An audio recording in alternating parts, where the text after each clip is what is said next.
Yes, sir. What is the status, as far as you know, of that Iowa congressional seat? I think Dr. Miller Meeks. Where does that stand? Marionette Miller Meeks, Dr. Meeks. She went with us down to the border. She was the public health officer in Iowa.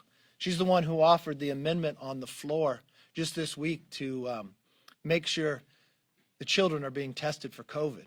It was the Democrats who united to vote against her. There's a contested race. The Democrat wants to continue contested, even though Marionette Miller Meeks won the race, won the recount, and was certified.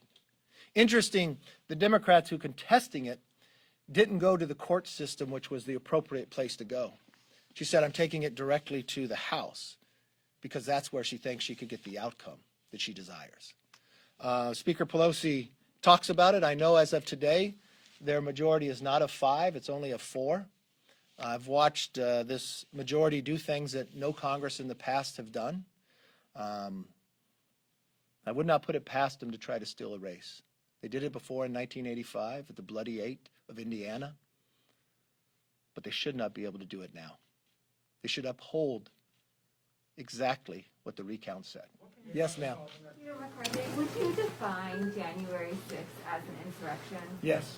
And Yes. following up on that 9/11 style commission, Yes. where does this stand? Have you spoken with Speaker Pelosi? Is there any path forward?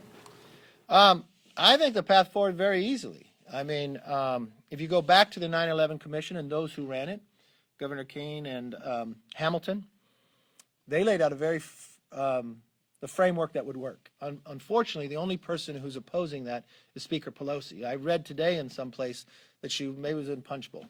Does that give you a plug? Does that help you? Yes, all right. Is that where I read it? You haven't said the sentence yet. Okay. That she wants to go through committees that Democrats control, so it seems like she wants to do something political instead of get to the truth, instead of making something set up that is bipartisan, much like the 9/11 Commission. If she goes down that path, we know exactly what it is, just a partisan play. Have you given her any of your suggestions? Yes. I sent back to her. It's the same suggestions that the bipartisan commission, the Republican and Democrat said. You make it equal, number of Republicans and Democrats. You make it equal when it comes to subpoena power that both have to sign off, and you don't start with any findings. That's how you find truth. But if you start with a premise that you only want it one-sided, you understand what the outcome is going to be. We've watched what she has done in the past when she appointed Honoré on the comments he have made. He's never should have been appointed. He literally stated that 30 to 40%, if I got the number right, of the Capitol Police were complacent in the January 6th. He said something to me or qualified honest about Jim Crow laws. When I asked him about those, you know what his answer to me was? When I said, why'd you say these? He goes, I didn't know I was going to get the job. He never should have been put in that position. But the speaker picked him, knowing what he had said not years ago, but just recently. So it seems as though she wants to put politics to this instead of get to the real answer.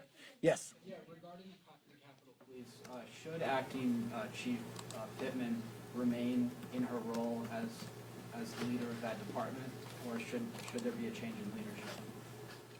Well, she's acting. I think we should go and search for who's best, but the number one thing we should do is change the structure of that. But, I understand, a bipartisan contingent of lawmakers have agreed that it's antiquated, the Capitol Police Board, needs to be changed. I understand that. Do you think that she should continue serving as the leader of the department? I don't have enough information because it all rests with the speaker.